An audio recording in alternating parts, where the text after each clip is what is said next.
मध्य पूर्व आप सभी का एक बार फिर से बहुत ज़्यादा अशांत है और स्थिति बहुत ज़्यादा गंभीर है। एक लंबा संघर्ष चल रहा है इजराइल और फिलिस्तीन के मध्य, या फिर ये कहें कि इजराइल और हमास के बीच में। दरअसल 7 अक्टूबर 2023 को इजराइल के लिए बहुत ही असामान्य दिन था और लगभग 1 महीने से ज़्यादा समय हो रहा है अब युद्ध चल रहा है इजराइल और फिलिस्तीन को, क्योंकि 7 अक्टूबर 2023 को सुबह के समय गाजा पट्टी से एक जगह है, मैं आपको सारी चीजें बताऊंगा, बहुत सारी चीजें बहुत डिटेल से बताऊंगा। गाजा पट्टी से हमास के द्वारा इजराइल पर हजारों रॉकेट दागे गए, ठीक है, और सैकड़ों उग्रवादी विभिन्न स्थानों से इजराइल में प्रवेश कर गए, चाहे वो वायु मार्ग से हो चाहे वो स्थल मार्ग से हो। बॉर्डर्स को तोड़ दिया गया। वायु मार्ग से जो है पैराग्लाइडिंग के माध्यम से काफी लोग आए और जो समुद्री सीमा लगती है इजराइल की वहां से भी आए, और इसके बाद 5000 से ज्यादा रॉकेटों की बौछार की गई।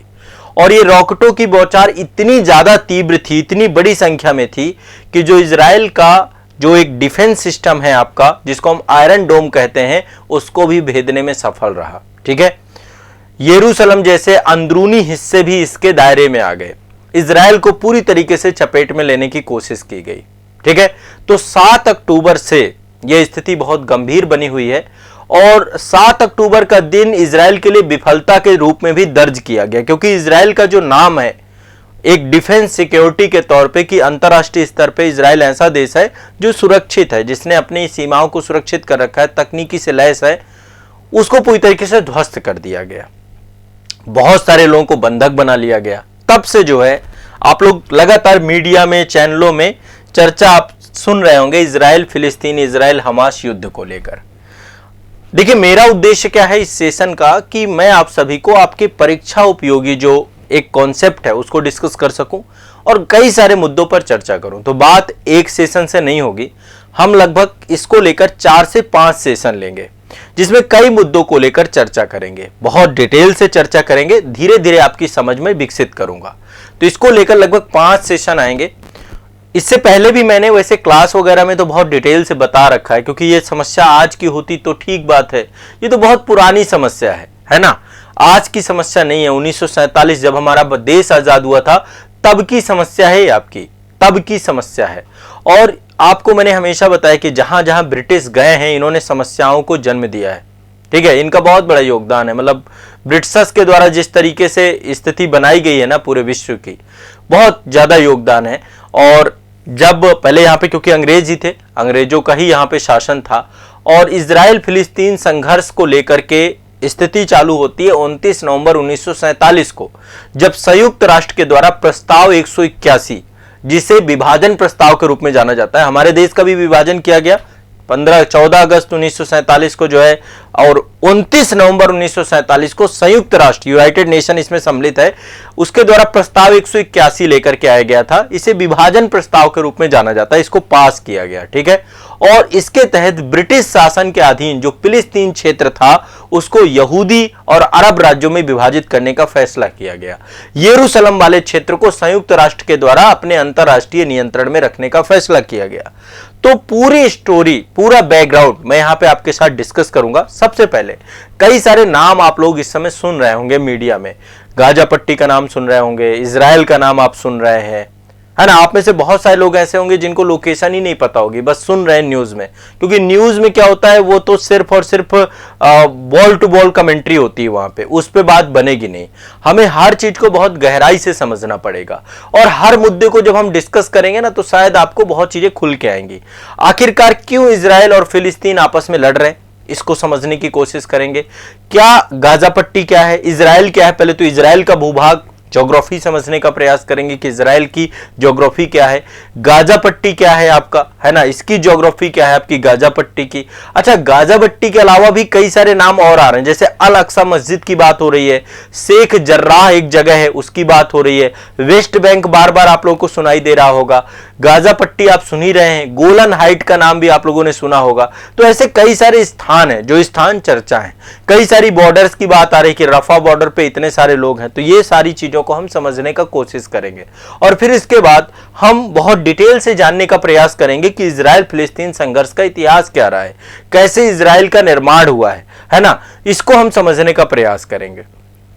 कैसे आपका एक जो है इजराइल के बाद कैसे हमास का उदय हुआ, ओस्लो समझौता क्या है, कई सारे विद्रोह हुए हैं, दो जो है इंतफादा की बात की जाती है, तो इंतफादा क्या है, गाजा पे जो है किस तरीके से लगातार संघर्ष होते रहे। कोई ये पहली बार नहीं है, हमास और इजराइल के बीच में संघर्ष बारंबार चले हैं।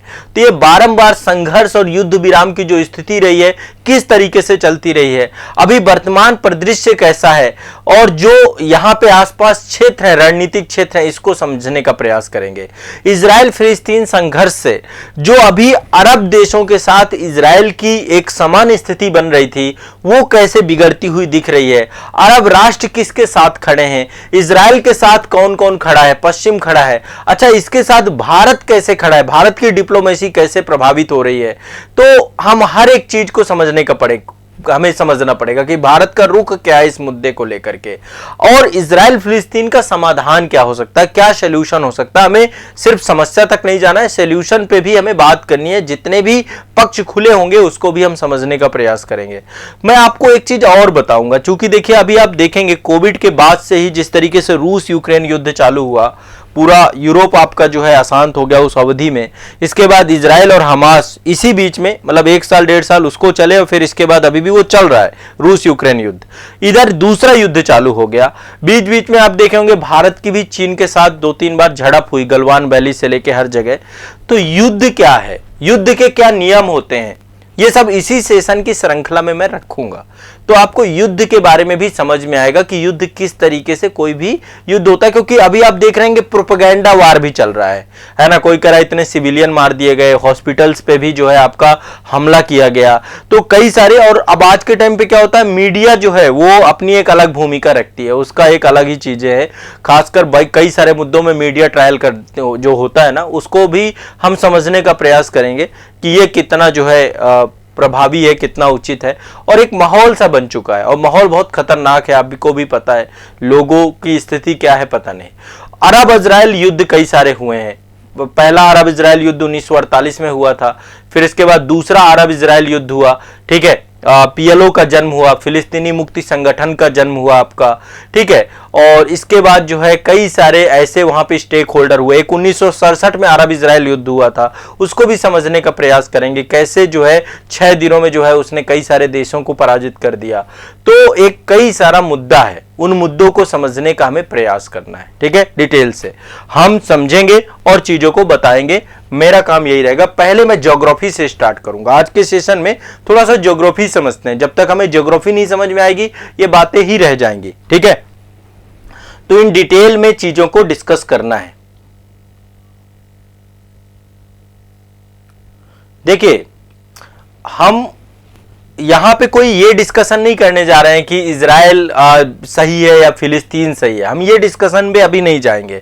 अभी हम एक बार मुद्दे को समझेंगे। जब तक आप मुद्दा नहीं समझोगे, इससे पहले का मेरा एक सेशन पड़ा हुआ है चैनल पे, यदि आप उस सेशन को देखेंगे तो आपको भी एक पक्ष समझ में आएगा कि ये दरअसल पूरी कहानी थी क्या। मैंने आपको बताया कि ये ऐसे नहीं है समस्या पैदा हुई है, इसमें मतलब एक बहुत कॉम्प्लिकेटेड चीजें हैं। यहूदियों के साथ भी बहुत गलत हुआ है, उनको भी एक प्रॉमिस स्टेट के तौर पे इजराइल दिया गया, और फिलिस्तीनियों के साथ भी आज बहुत गलत हो रहा है। आप आज देखेंगे गजा की स्थिति क्या है पता है आपको, आप देखिए, मैं आपको ये दिखा रहा हूं, ये खंडहर बन चुका है। यहां के आम लोगों की क्या गलती है, जो यहां पे 20 लाख लोग रह रहे हैं, इनकी क्या गलती है? इनकी तो कोई गलती नहीं है ना। तो हमास ने जो लड़ाई चालू की, उस लड़ाई के पीछे का रीजन क्या रहा, ये एक दिन में नहीं समझ में आएगा, एक सेशन में नहीं समझ में आएगा। देखिए मैं शुरुआत यहीं से करना चाह रहा हूं कि इजराइल क्या चाहता है और फिलिस्तीन क्या चाहता है, दोनों को पहले थोड़ा सा समझिए। इजराइल की क्या डिमांड है? इजराइल एक राज्य के रूप में अपनी यहूदी पहचान और अपनी सुरक्षा को बनाए रखना चाहता है। जब इजराइल का गठन हुआ उसके बाद से बहुत सारे अरब राष्ट्रों ने इजराइल को एक राष्ट्र के तौर पे दर्जा नहीं दिया था। अभी हाल ही में अब्राहम एकॉर्ड हुआ था। अब्राहम एकॉर्ड के बाद कई सारे देशों ने इजराइल को एक मान्यता देनी चालू की थी, चाहे वो बहरीन रहा हो, चाहे यूएई रहा हो, चाहे सऊदी अरब रहा हो। कई सारे देशों ने लगातार अब इजराइल को एक राष्ट्र के तौर पर मान्यता देना चालू किया था, ठीक है। शुरुआत में भारत भी जो है पहले फिलिस्तीन के समर्थक हम रहे हैं, आज भी हम युद्ध के पक्ष में कभी नहीं है, ठीक है, इस पे हम आएंगे कि भारत का क्या रुख बन रहा है, कैसे हमारी डिप्लोमेसी जो है इसको लेकर के देखती है। आज हमारा भी देश आतंकवाद प्रभावित देश है, ठीक है, लेकिन हमें समझना पड़ेगा कि दोनों को लेकर किस तरीके से हमें समझना है। तो एक इजराइल एक राज्य के तौर पे यहूदी पहचान और सुरक्षा को बनाए रखना चाहता है, पहली बात उसकी डिमांड यह है। दूसरा, जितने भी उसके अधिकृत क्षेत्र हैं उन अधिकृत क्षेत्रों पर अपने नियंत्रण को बनाए रखना चाहता है, अपनी बसावट को बनाए रखना चाहता है और उसका विस्तार भी करना चाहता है।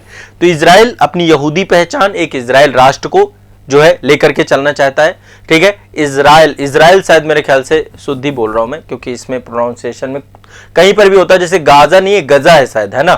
तो इजराइल क्या चाहता है कि फिलिस्तीनी जो हैं उनके अस्तित्व के अधिकार को चिन्हित करे और हिंसा का त्याग करे, मतलब कि जैसे हमास जैसे संगठन जो है वो हिंसा छोड़ दे, ठीक है। पहली बात तो ये चाहता है। और इजराइल जो है यरूशलेम को अपनी अविभाजित राजधानी और उनके पवित्र स्थलों तक अपनी पहुंच बनाए रखना चाहता है, ठीक है। और इसी कारण से आपको पता होगा कि यरूशलेम को राजधानी भी स्वीकार किया गया। और यरूशलेम में वैसे तो तेल अबीब से चलता है पूरा का पूरा, लेकिन यरूशलेम में अमेरिका ने भी स्वीकार किया था, बीच में पूरा कॉन्फ्लिक्ट समझेंगे इसको।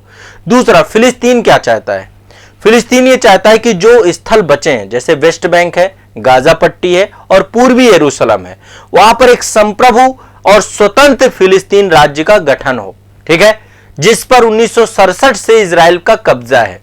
फिलिस्तीन चाहता है कि इजरायली अपना सैन्य कब्जा और नाकाबंदी खत्म कर दे, अपनी उनकी बस्तियां खाली कर दे, चाहे वो वेस्ट बैंक के हो चाहे गाजा पट्टी के हो।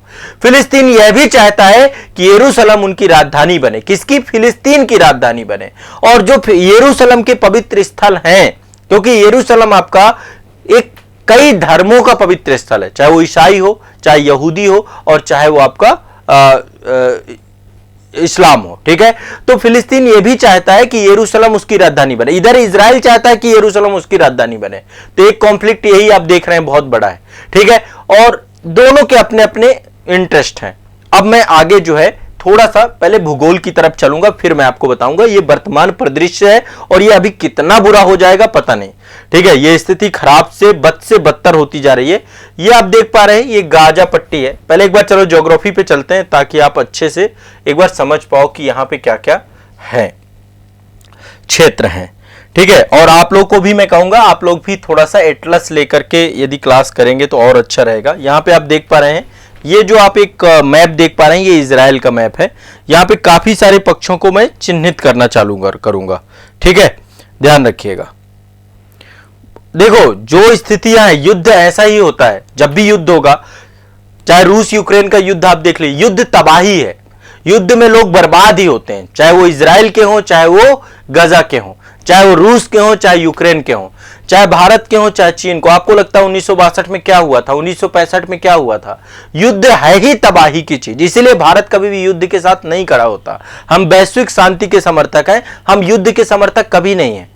इसी कारण से युद्ध कभी भी किसी भी समस्या का समाधान भी नहीं हो सकता। प्रथम और द्वितीय विश्व युद्ध हो चुके हैं, 2 युद्ध हो चुके हैं। इन युद्धों ने क्या दिया? एक लंबे अंतराल में और आपस में अविश्वास पैदा करता युद्ध।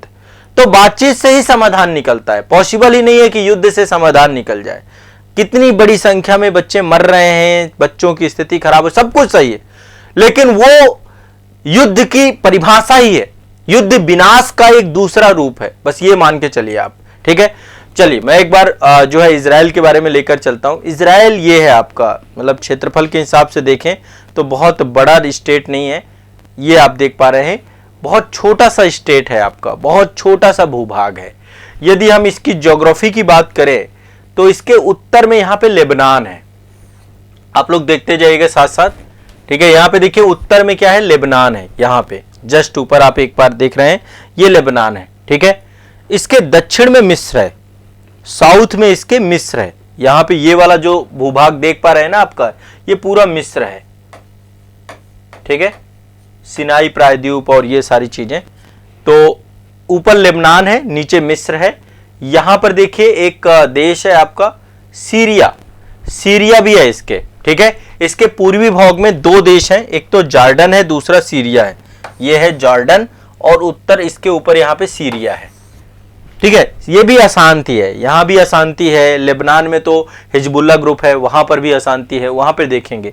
और ये पूरा एरिया जो इसके पश्चिम का है, ये पूरा आपका भूमध्य सागर है, भूमध्य सागर है। इस क्षेत्र को मिडिल ईस्ट के नाम से जानते हैं हम लोग।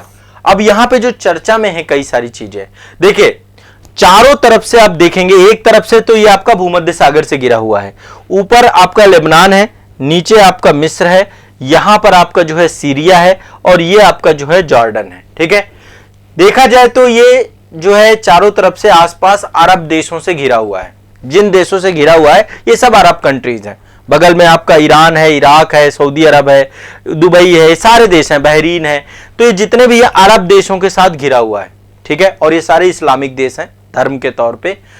अब ये सभी देश मिलकर के इजराइल के अस्तित्व को समाप्त करना चाहते हैं। ठीक है, केवल फिलिस्तीन के अस्तित्व को बनाए रखना चाहते हैं।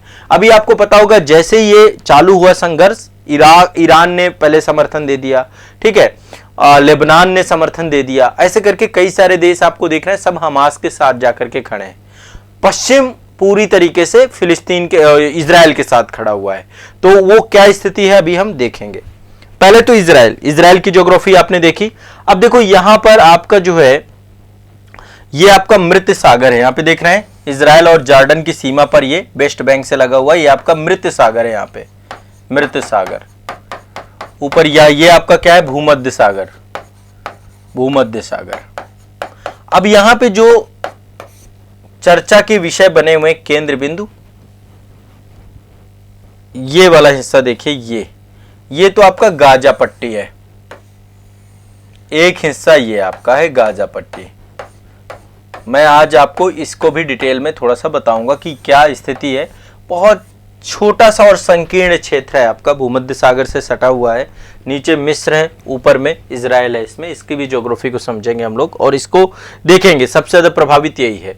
ये फिलिस्तीनी यहां पर रहते हैं। ठीक है, दूसरा जो है ये है आपका वेस्ट बैंक, ये क्या है आपका वेस्ट बैंक, यहां पे भी फिलिस्तीनी रहते हैं। एक और जगह है इजराइल के ही कब्जे पर है, गोलन हाइट्स। यहां पे देखिए गोलन हाइट्स, कई बार परीक्षाओं में आपके पूछा जा चुका है कि गोलन हाइट्स हमेशा चर्चा का बना रहता है। कहां है, मध्य पूर्व में है आपका। ठीक है, गोलन हाइट्स ये सीरिया और इजराइल के बीच में है, इसमें इजराइल का ही आपका कब्जा है, इजराइल के ही नियंत्रण में आपका है। ठीक है, और एक एक करके जो है इनको समझने का हम प्रयास करते हैं। अभी सबसे पहले हम देखते हैं गाजा पट्टी को। ये आप देख पा रहे हैं, ये आप देख पा रहे हैं एक छोटी सी स्ट्रिप है, गजा जो है आपकी गजा पट्टी है आपकी, और यहां पर ही पूरा का पूरा हमला चल रहा है इजराइल का। चारों तरफ से नाकेबंदी की जा चुकी है, पूरी तरीके से रसद सामग्री जो कुछ भी है पूर्ण घेराबंदी हो चुकी है। यहां पे जितने भी लोग हैं सिर्फ तबाही का मंजर है और कुछ नहीं है। ठीक है, जब से जो है ये 7 अक्टूबर वाली घटना हुई है और उसके बाद से गाजा पट्टी निशाने पर है, वैश्विक सुर्खियों पर है। ठीक है, ना तो यहाँ के लोगों को किसी तरीके की सहायता मिल पा रही है और यहाँ के लोग बेघर हो चुके हैं, पलायन हो चुके हैं। ज़्यादा टारगेट वैसे देखा जाए तो पूरा गजा आपका जो है असुरक्षा के घेरे पे है। ज़्यादातर प्रभावित क्षेत्र आपका ये नॉर्थ वाला है, क्योंकि उत्तरी गाजा को ज़्यादा अभी टारगेट किया गया है आपका। ठीक है, अब एक बार थोड़ा सा इसका भी हम लोग ज्योग्राफी समझते हैं और इसके बाद जो इससे जुड़ी हुई चीजें हैं उनको भी डिस्कस करेंगे। देखिए 3 तरफ से तो ये स्थल से घिरा हुआ है गजा, आप देख पा रहे हैं, उत्तर, इधर आपका पूरब और नीचे दक्षिण। ठीक है, 3 तरफ से घिरा हुआ है। ठीक है, 2 तरफ से इजराइल से ही घिरा हुआ है, पश्चिम दिशा में भूमध्य सागर है, जलीय सीमा।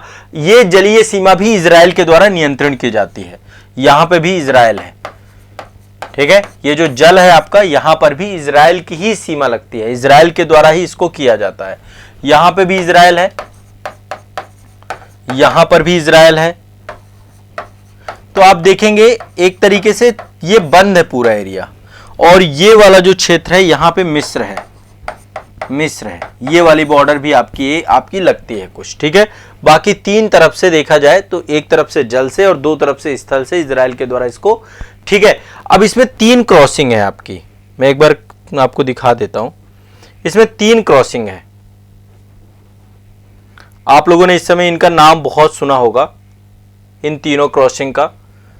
एक तो आप देख रहे हैं यहां पे रफा करके जगह है आपकी, रफा, एक क्रॉसिंग आपकी ये है रफा क्रॉसिंग।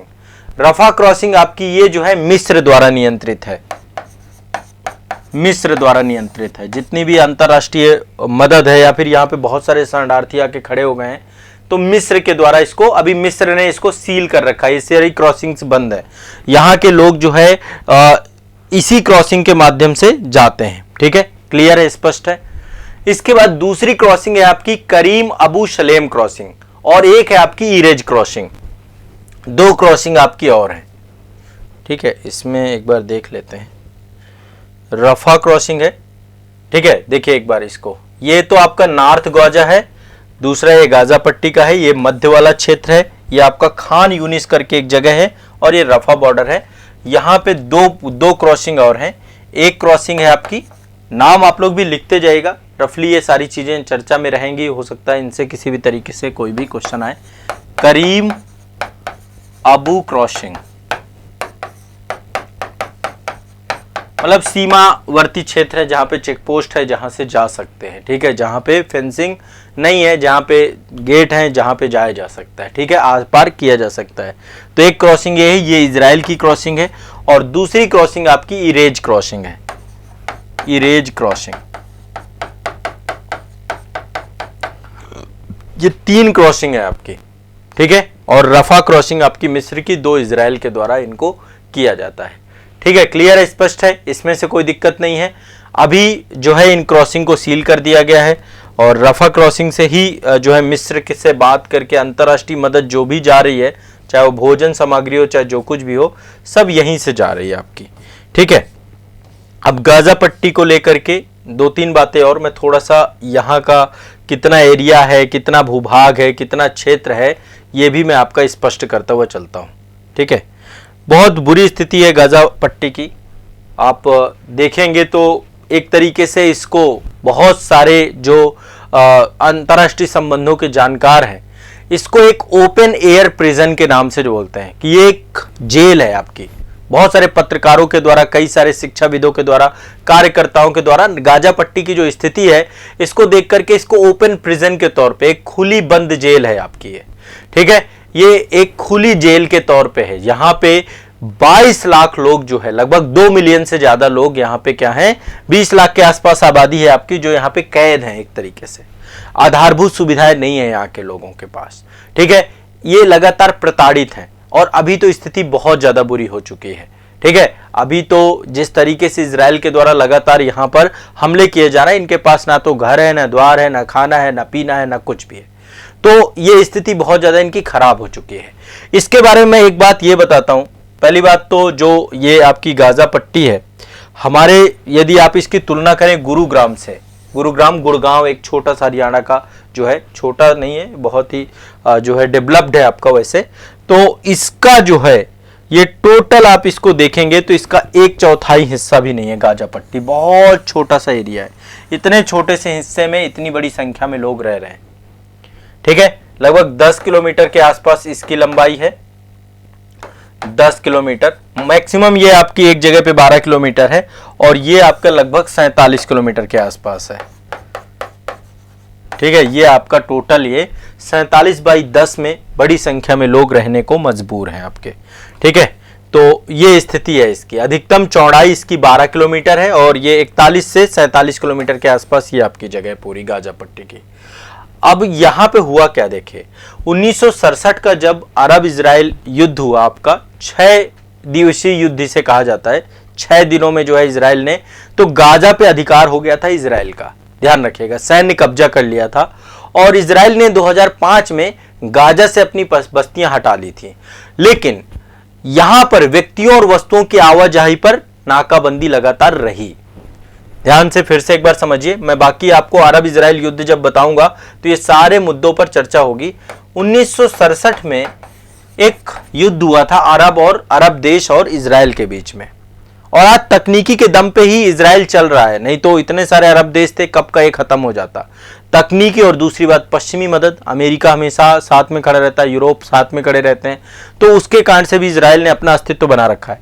1967 में 6 दिवसीय युद्ध हुआ था, इजराइल ने गाजा पर अपना अधिकार कर लिया, इस क्षेत्र पे अपना सैन्य कब्जा कर लिया, और लगातार यहां पर भी अपनी बस्तियां बसानी चालू कर दी। वेस्ट बैंक में भी इजराइल ने बहुत सारी बस्तियां बसा रखी हैं।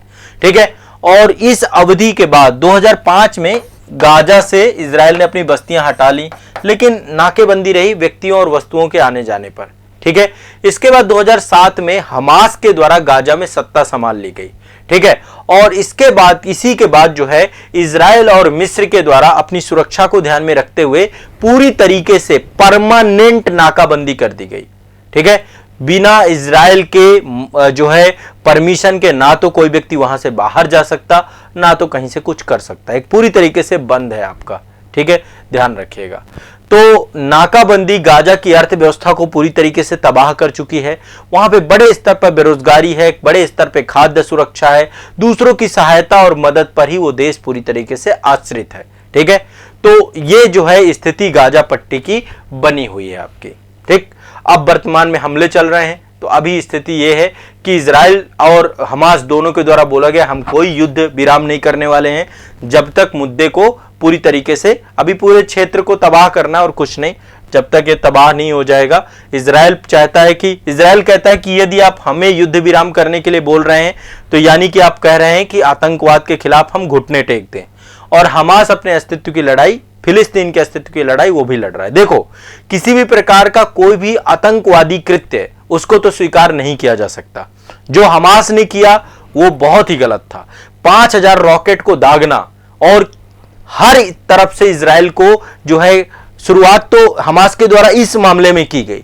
हिस्ट्री बैकग्राउंड क्या है उसके बारे में बाद में हम जब डिटेल में डिस्कस करेंगे तब, तो कहीं पर भी सही नहीं इसको बताया जा सकता। और ये इजराइल के लिए एक बहुत बड़ा मौका था। मैं तो हमेशा से यही कहता हूं कि जितना खतरा इजराइल के लिए हमास, मतलब गाजा के लिए इजराइल नहीं है उतना बड़ा खतरा जितना बड़ा खतरा हमास बन गया। आज जो भी स्थिति है वो हमास के कारण ही तो है। वहां पर आप खुद देखिए, इजराइल तो इस मौके की तलाश में था, और इजराइल हमेशा इसी मौके की तलाश पे रहा है कि कब कब उसे मौका मिले। जितने युद्ध हुए सब पे उसने जीता, कोई भी युद्ध हारा नहीं, और हर युद्ध में उसने अपने क्षेत्र का विस्तार किया। अरब देशों के साथ, चाहे मिस्र के साथ युद्ध रहा हो, चाहे सीरिया, एक एक साथ 6-6, 7-7 देश लड़े, तो वो तो हमेशा इसी मौके के फिराक में था कि कब मौका मिले और मैं पूरी तरीके से इसको खत्म कर दूं, इन्वेड कर दूं। और इस बार हमास के द्वारा जो ये युद्ध छेड़ा गया, अब इसका अंत गाजा को समाप्त करना ही होगा, गाजा पे पूर्ण कब्जा करना होगा, देखिएगा, और इससे ज्यादा कुछ नहीं। क्योंकि एक महीने से लगातार जिस तरीके से बम्बार्डमेंट चल रही है, अब जो है इजरायली सैनिक भी घुस चुके हैं अंदर, तो स्थिति इसकी भय से भयावह होने वाली है। अब हॉस्पिटल से लेके हर चीज जो है यहां पर निशाने पर है, कुछ भी छोड़ने की स्थिति में नहीं है। बस ये ना हो कि कहीं ये स्थिति बन जाए कि ये क्षेत्र जो है बहुत ज्यादा अशांत, वैसे भी अशांत तो है ही है, लेकिन ऐसा ना हो जाए कि किसी विश्व युद्ध का कारक बन जाए ये पूरा का पूरा क्षेत्र। ठीक है, किसी विश्व युद्ध का कारक बन जाए, फिर से तीसरा विश्व युद्ध ना स्टार्ट हो जाए, क्योंकि अरब कंट्री यदि इसमें आते हैं, ठीक है, जो कि संभावना बन सकती है युद्ध लंबा खींचेगा, जल्दी युद्ध विराम नहीं होगा, तो हो सकता है अरब कंट्री एंट्री कर दें। अभी किसी की हिम्मत नहीं हो रही क्योंकि अमेरिका आके खड़ा हो चुका है ना, और इजराइल के पास इतनी पावर्स हैं, तो अभी जल्दी कोई भी पक्ष समर्थन कर रहे हैं, लेकिन कोई खुल के सामने नहीं आ रहा। यदि खुल के सामने आ जाए, युद्ध घेर दें, तो फिर निश्चित तौर पे दूसरे स्टेक होल्डर जितने भी हैं वो भी आके खड़े हो जाएंगे, और भारत के लिए कोई अच्छी चीज नहीं है, क्योंकि बगल में पाकिस्तान है, पाकिस्तान भी हमास के समर्थन में खड़ा है, और ऐसे में जो है कहीं ना कहीं पे स्थिति बहुत भय से भयावह हो सकती है। तो एक तो आपका गाजा पट्टी वाला क्षेत्र है, ये ज्यादा आपका जो है चर्चा में था। एक और ज्योग्राफिकल एरिया देखते हैं, मैं अभी केवल ज्योग्राफी आपको बता रहा हूं।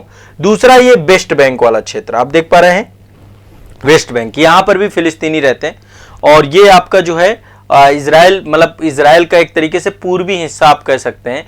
ठीक है, ये भी कंप्लीट स्थल रुद्ध है, लैंड लॉक है चारों तरफ से, यहाँ पे डेथ सी से लगता है थोड़ा सा। तो इजराइल, ये वेस्ट बैंक जो है, ये मृत सागर का एक बड़ा हिस्सा इससे सम्मिलित है, बाकी पूरा कंप्लीट ये स्थल रुद्ध है। 1948 के बाद जो है इस पर जॉर्डन ने कब्जा कर लिया था। जब अरब इजराइल युद्ध हुआ था 1948 का, तो वेस्ट बैंक पे जॉर्डन का कब्जा हो गया था। जॉर्डन है ना, जॉर्डन ने कब्जा कर लिया था। ठीक है, लेकिन जब 1967 का युद्ध हुआ, 1967 का आपका युद्ध हुआ, 6 दिवसीय युद्ध, तो इस दौरान ने इजराइल ने इसको वापस जॉर्डन से छीन लिया और इस पे नियंत्रण रख रहा है, अभी भी नियंत्रण रख रहा है। यहां पे बहुत सारा यहूदी सेटलमेंट यहां पे कर दिया गया है। ठीक है, वेस्ट बैंक इजराइल और जॉर्डन के बीच स्थित है। सभी जानते हैं। तो यहां पे पहले ये 1948 में जॉर्डन का कब्जा था, अभी इजराइल का कब्जा है 1967 के बाद से, ठीक है। और यहां पे यहूदी सेटलमेंट बहुत तेजी से हुआ है और यहां पे जो है पूरी तरीके से कंप्लीटली इजरायली कंट्रोल है वेस्ट बैंक में, ठीक है। अभी ये क्षेत्र भी ये फिलिस्तीनी क्षेत्र है पूरी तरीके से, ठीक है। तो गाजा पट्टी हो गया, वेस्ट बैंक हो गया। अब एक हिस्सा आपका ये गोलन हाइट्स का है, ऊपर उत्तर में देख रहे हैं गोलन हाइट्स। गोलन हाइट्स भी रणनीतिक तौर पे एक आपका पठार है, ये पठारी क्षेत्र है।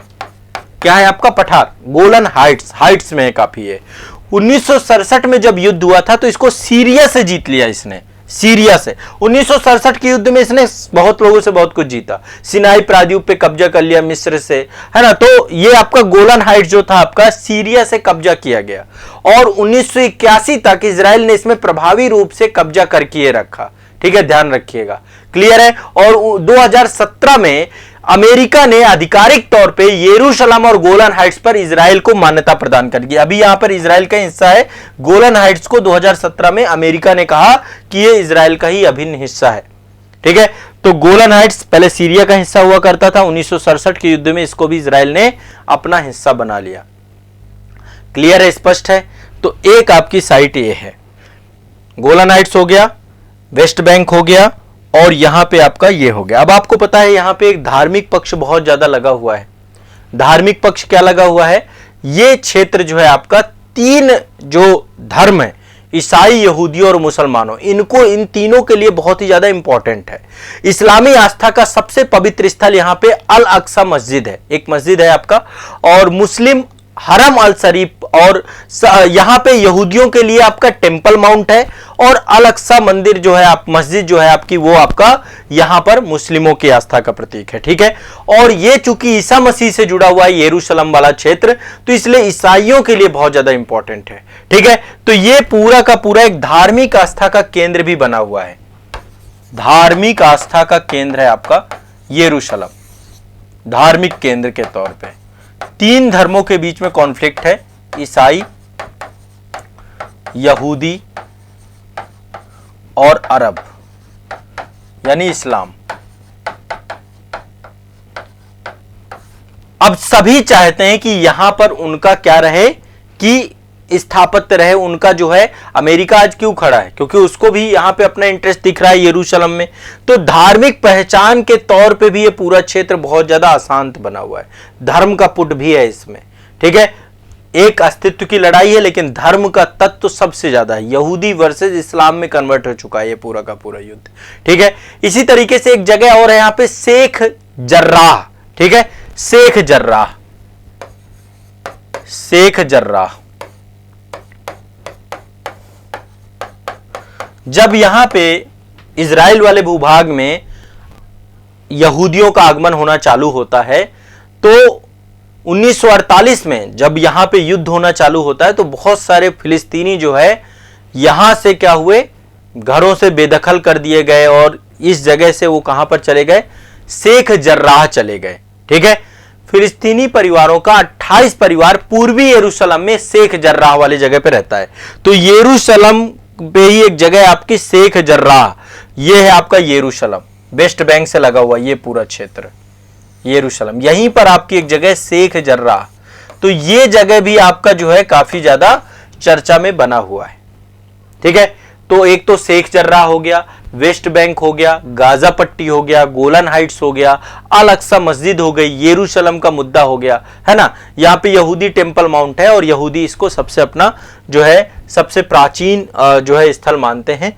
तो इस तरीके से ये पूरा का पूरा क्षेत्र धार्मिक तौर पे, और एक आपका राष्ट्रवाद यहां पे जो है अरब राष्ट्रवाद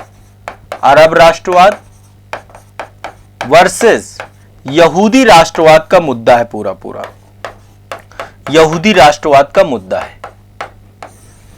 इन दोनों मुद्दाओं के बीच में यह पूरा का पूरी समस्या का जन्म है और यह जन्म लंबे समय से बना हुआ है। इसका कंप्लीट समाधान तो सिंपल सा है, द्विराष्ट्र सिद्धांत, फिलिस्तीन को मान्यता दी जाए एक देश के तौर पे, द्विराष्ट्र सिद्धांत दिया, और इसको हम डिटेल में समझेंगे कि ये किस तरीके से चीजें होंगी, है ना। अब जो ये युद्ध हुआ है ना, इसमें ये भी होना चाहिए कि अब ये युद्ध समाप्त होकर के ये नहीं कि सीज फायर और ये सब को के शांत हो जाए। अब चाहिए कि इसको साथ ही साथ लगे हाथ एक फिलिस्तीन राज्य को भी बना देना चाहिए इजराइल को, ताकि ये हमेशा के लिए विवाद खत्म हो जाए। इसका ये नहीं है कि नहीं इजराइल पूरे इन्वेड कर लेगा, पूरा कब्जा कर लेगा, नहीं, उन्हें एक फिलिस्तीनी राज्य को भी स्वीकार करना चाहिए, उसको भी एक्सेप्ट करना चाहिए, ताकि यहां पर जो है इस समस्या का समाधान पूरी तरीके से किया जा सके। ठीक है, तो अब इस पे अभी हम डिटेल में चर्चा करेंगे। आने वाले जो सेशंस होंगे उसमें मैं आपको पूरी एक हिस्ट्री बताऊंगा, बैकग्राउंड बताऊंगा कि कैसे इजराइल का निर्माण हुआ।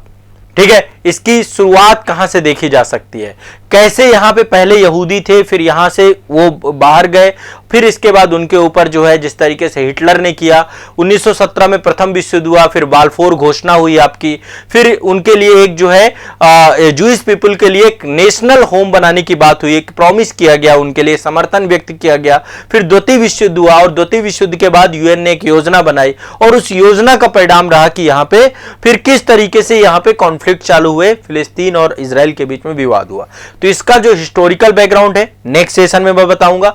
इसके बाद अगले सेशन में हम भारत के रुख की बात करेंगे कि इसमें इंडिया का क्या रुख है, अरब देशों के साथ जो इजराइल के बेहतर संबंध बन रहे थे वो किस तरीके से बिगड़े हैं, और इसमें जो यूरोपीय देश हैं वो क्यों इसमें लगातार इंटरेस्ट ले रहे हैं, उनकी इसमें किस तरीके की जो कई सारे पक्ष हैं, चाहे अमेरिका हो चाहे जो आपके यूनाइटेड नेशन की कंट्री हो।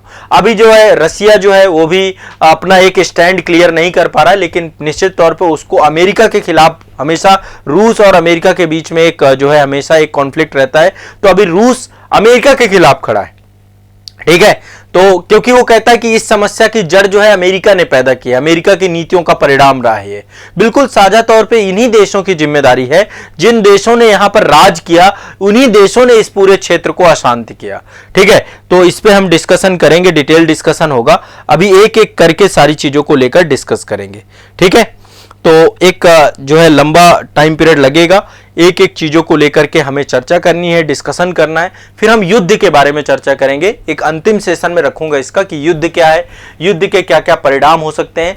ये आप लोगों को जितने मैंने लोकेशंस दिखाए हैं, मैं बस अब आप लोगों से ये आग्रह करता हूं कि एक बार मैप उठाना है और मैप उठा करके इस पूरे क्षेत्र के ज्योग्राफी को समझने की कोशिश करना है। ठीक है, यहाँ पे इजराइल के आसपास के पड़ोसी देश, गोलन हाइट्स, ये सब अपने मानचित्र में भी खुद भी देखिए आप। ठीक है, सभी लोग। ठीक है, तो जब आप इसको देखेंगे तो आपको एक ज्योग्राफी की समझ आपकी होनी चाहिए। क्लियर है सभी को? हाँ, तो आज के सेशन में इतना ही रखते हैं। नेक्स्ट सेशन पे हम जो है और डिस्कस करेंगे, इसका एक कंप्लीट बैकग्राउंड हिस्ट्री देखेंगे। मतलब मैं क्रम से आपको पूरा 3-4 सेशन में पूरा टॉपिक समझाने की कोशिश करूंगा।